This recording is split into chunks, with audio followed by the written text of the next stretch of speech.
In the chaos of leading a nation through unrest, President Traore received something no one could have seen coming: a handwritten letter from Usain Bolt. What did the Olympic champion say that left the president reflecting on his greatest challenges? And how did this correspondence bridge two worlds? What happens next will leave you inspired. Before we move on, I'd like to ask you a small favor.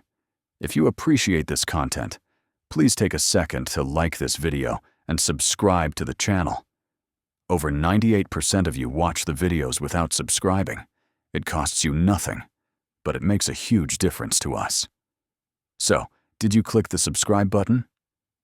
Great. Thank you so much. Now back to the video. Imagine this. Your day begins like any other, filled with meetings, decisions, and the weight of leadership pressing on your shoulders. But then, something unexpected happens. A letter arrives. Not an email or a message on your phone, but a handwritten note bearing a Jamaican stamp. You don't yet know the sender, but as you turn the envelope over, the name leaps out at you: Usain Bolt. Writing a letter in today's world is rare enough. In a world dominated by instant messaging and social media, the act of putting pen to paper feels almost ceremonial. For Usain Bolt, this wasn't a casual gesture. It was intentional, a choice that stood out precisely because of its simplicity. While most would fire off a quick message or reach out in a formal, public-facing way, Bolt did something unexpected. He crafted a personal, handwritten letter and sent it thousands of miles across the Atlantic to one of Africa's youngest leaders, Ibrahim Traoré, the 35-year-old president of Burkina Faso. So, why did the world's fastest man take the time to write this letter? Bolt has long been recognized for his achievements on the track. His name is synonymous with speed, success, and the ability to rise under pressure. But his legacy is more than gold medals and world records. Over the years, Bolt has become a global symbol of perseverance, someone who understands the cost and the responsibility of inspiring millions. For Bolt, this letter wasn't just a fleeting idea. It was a deliberate expression of admiration and solidarity with a leader walking a completely different but equally challenging path. In the letter, Bolt shared personal reflections about his journey as an athlete. He wrote about those pivotal moments before a sprint, when the noise of the crowd fades and he's left alone with his thoughts. He compared it to leadership, especially during uncertain times. The pressure isn't just about winning. It comes with the knowledge that millions of people are counting on you to perform, to deliver. What struck Bolt about Traoré's rise wasn't just the leader's youth or the thrust of responsibility that had landed on his shoulders so quickly. It was the clarity with which Traoré spoke about his people in the rare interviews that had made international headlines.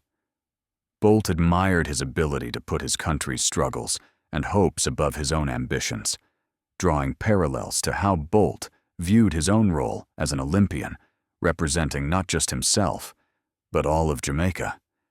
For someone like Bolt, who has spent over a decade in the global spotlight, choosing to direct that spotlight towards someone else speaks volumes about him. While his athletic achievements often make the headlines, Bolt has steadily embraced roles beyond his sport. He's worked with children's charities, raised awareness of health and education issues in developing countries, and spoken about the idea that global icons have to be more than just athletes or celebrities. They have to lead. This belief played heavily into his decision to reach out to Traoré. In Bolt's eyes, leadership isn't confined to speeches or policies. It's about showing courage when no one is clapping and finding ways to inspire hope in difficult times. And so, with nothing more than paper and ink, he extended a message of solidarity. When Traoré's aides brought him the letter, the sight of Bolt's signature stirred deep curiosity. Why would a man who had never visited Burkina Faso and had no prior connection to its leader suddenly take the time to write? The envelope didn't arrive with the pomp of an official diplomatic message. It was modest, the kind of envelope you'd use to send a simple card, but its contents carried a gravity that surprised everyone in Traoré's team. Within, it was not only admiration, but a challenge, a call to action to keep fighting for progress in the face of adversity. Bolt described Traoré's leadership as inspiring, reminding him of the grit required to push forward when others were quick to doubt. Bolt wrote, "The finish line always feels far away, but it's the will to keep running that sets leaders apart." The letter wasn't just a gesture, it was a reflection of shared experience. Bolt might be a sprinter, and Traoré a political leader, but they both understood the weight of expectations. For Traoré, leading Burkina Faso meant navigating political instability and economic challenges. For Bolt, sprinting meant defying time, critics, and even his own limits. The connection wasn't in their professions, but in their resilience. As Traoré folded the letter and set it down on his desk, his mind lingered on Bolt's words. It wasn't every day that someone so removed from the struggles of Burkina Faso expressed such understanding. But this wasn't just a motivational note to keep him going. It was the start of something bigger. Bolt's simple act set the stage for an exchange that would stretch far beyond their perspectives, a bridge between two lives that might never meet, but had found understanding in each other's challenges. Sending that letter marked more than an act of solidarity. It was Bolt's way of saying that no race is run alone, not on the track and not in leadership. For Traoré, the next step wouldn't just be to read, but to respond. The moment the letter left its envelope, President Ibrahim Traoré found himself unexpectedly reflecting on Bolt's words. There was pride, certainly, admirable recognition from a global icon. But what hit harder was the undertone of responsibility threaded throughout the message. Sitting in silence, Traoré let the words linger in his mind. Leadership, Bolt had said, was like running a race. The finish line felt distant for both men, but it wasn't the act of running that defined a leader. It was the courage to keep moving, no matter the exhaustion. Leading Burkina Faso was no short-distance sprint. Traoré inherited a nation facing some of its most difficult times. Political upheaval marked the recent past, with instability cutting deep into the fabric of everyday life. Widespread poverty further complicated the burdens. Millions of people lived under the shadow of insecurity, unrest, and economic uncertainty, and Traoré carried all of it on his shoulders. It wasn't about wanting to inspire, it was about needing to lead, because failure wasn't an option. Bolt wasn't simply congratulating him for stepping into power at such a young age. He was recognizing the enormous effort behind every decision Traoré made for his country. The weight of responding wasn't something Traoré believed he could carry on his own. After rereading the handwritten letter, he sought out his assistant, Alima. Known for her sharp but empathetic approach, Alima was the person Traoré trusted most to help him voice his thoughts. As she skimmed the letter, she smiled faintly, though she too understood the significance. This wasn't just words on paper, it was a moment of connection between two very different worlds, an opportunity for Traoré to share the realities his nation was living through. Together, they sat down to begin crafting a reply. What could he say to someone who had no personal experience with his country's struggles, but had still managed to touch on their essence in a way that felt sincere? This was part of the challenge. Traoré wanted to reflect the resilience of his people without diminishing the severity of their challenges. "We can't pretend everything is fine," he told Alima, as they brainstormed thoughts. "But this letter gives us the chance to show the strength we're building." Traoré's leadership was being tested at every turn. Every morning, roadblocks greeted his decisions: limited resources, corruption left over from past regimes, and new crises pulling his attention in opposite directions. In the letter, he resolved to show more than just the struggles. Instead, he aimed to balance truths with stories of perseverance that reflected the soul of Burkina Faso. One particular memory he shared was of women in rural villages, bent over their fields, tilling rough soil with hands cracked from years of labor. These women, he explained, didn't just grow crops. They grew hope for their communities with quiet but mighty resilience. "We are facing enormous challenges," Traore wrote, "but we also find strength where we least expect it. Your story reminded me that we are all runners, each on our own track." Telling the stories of individual hardship and collective survival wasn't just about painting a picture for Bolt. It was a way for Traore to remind himself of why he continued to lead. The stakes for Burkina Faso were unlike those seen in Bolt's world, but they shared a universal core. For both men, success wasn't guaranteed. The track could feel endless, and exhaustion was part of the process. By highlighting these parallels, Traore hoped to emphasize that they weren't so different, despite the gulf between their everyday lives. But even as Alima helped refine the tone and message of the letter, the decision to respond wasn't entirely free of hesitation. Traore understood the impact of making such correspondence public if it ever left either man's hands. Did opening this window into Burkina Faso's reality risk more criticism? Living in the face of global scrutiny was something neither leader could avoid, but Traore saw something unique in Bolt's gesture. An opening, a rare moment where two disparate journeys might offer lessons to one another. The response became as much a message to Bolt as it was to his own people. The final lines, meticulously chosen after hours of thought, carried a mix of gratitude and resolve. Traore didn't aim for grandiosity. He didn't ask for help or position his struggles in a way that begged for sympathy. Instead, his words were steady and determined, a reflection of the Burkinabe spirit. "Our country faces a long path ahead," he wrote. "But as you said, we find the will to keep running, not for medals, but for brighter days. This is a race we must finish together." By the time he placed his signature at the bottom, there was a small but palpable sense of relief in the room. For those fleeting moments, Traore had stepped away from the chaos of his responsibilities to connect with something deeply human. He wasn't just a politician, but a man acknowledging how connection could cross oceans, across different fields of struggle. The finished letter reflected pride in his people, gratitude for Bolt's recognition, and a profound acknowledgement that even the most isolated paths can intersect. It showed that while the pressures of their lives were different, the drive to push forward was universal. As Traore's response began its journey back across the waters, something deeper was beginning to unfold, not just between two individuals, but between their worlds.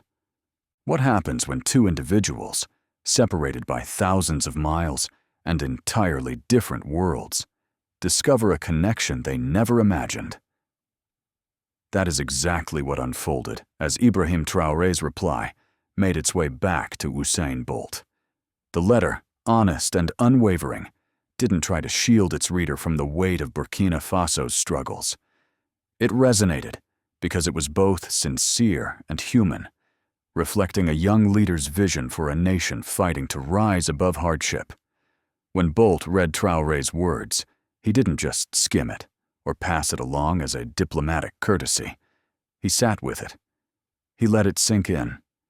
And then, in a quiet but deliberate act, he shared it with his inner circle. Bolt's family and closest friends had long become accustomed to him stepping into roles well beyond his life on the track. Yet when they read Traoré's letter, there was a spark of something deeper. To them, it wasn't just about leadership or global struggles.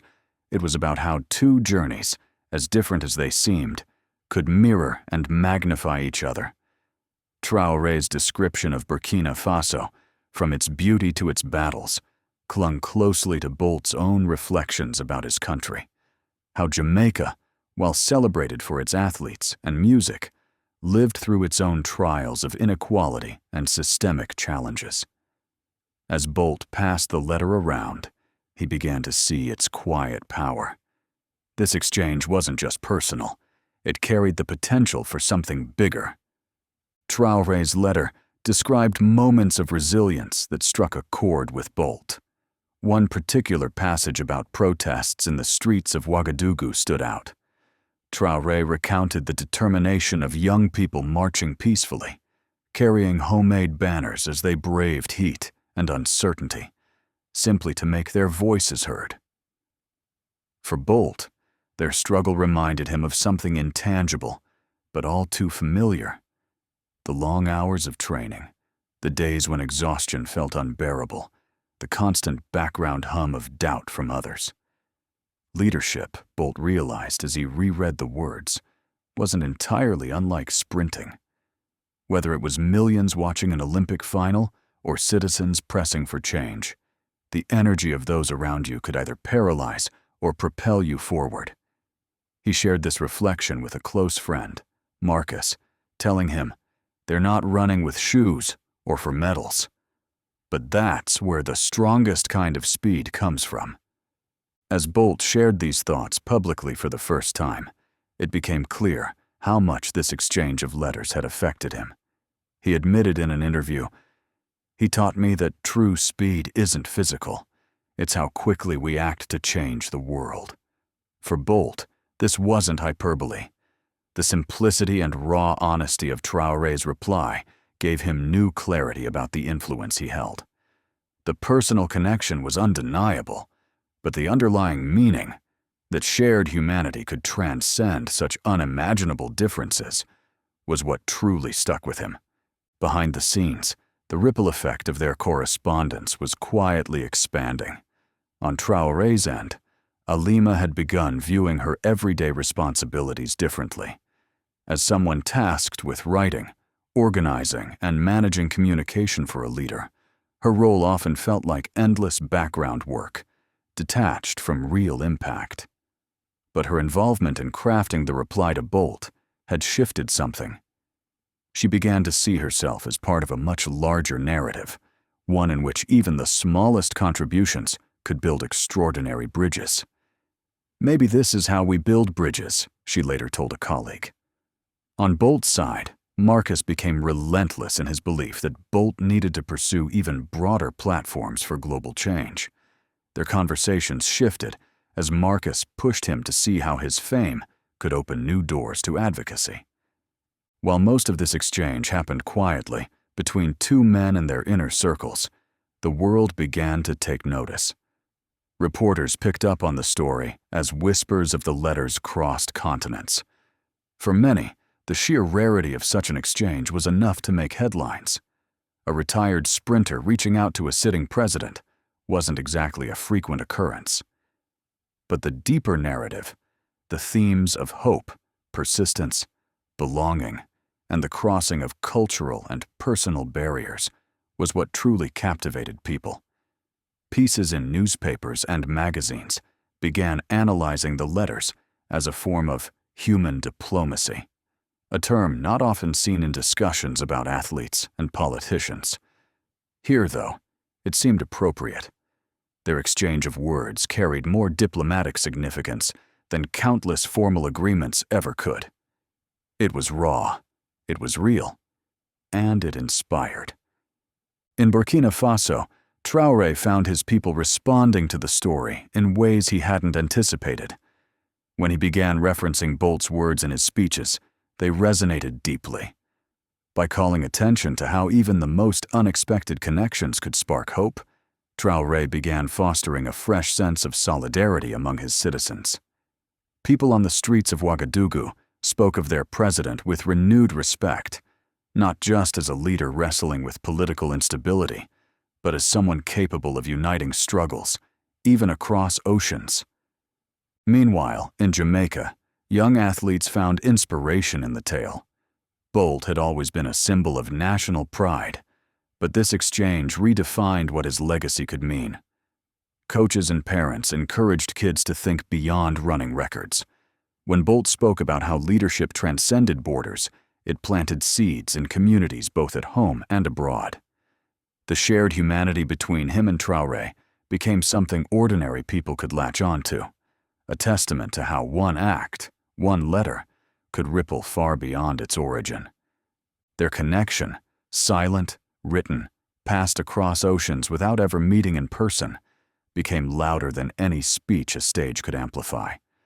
For both Jamaica and Burkina Faso, it moved people to consider how these two lives, bound by challenge and resilience, had intersected to remind the world.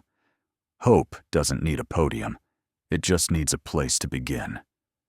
As their letters grew into a story that others continued to share, the world was reminded of the power of simple, human connection to transcend even the greatest divides, proving that sometimes a quiet exchange can speak louder than anything else.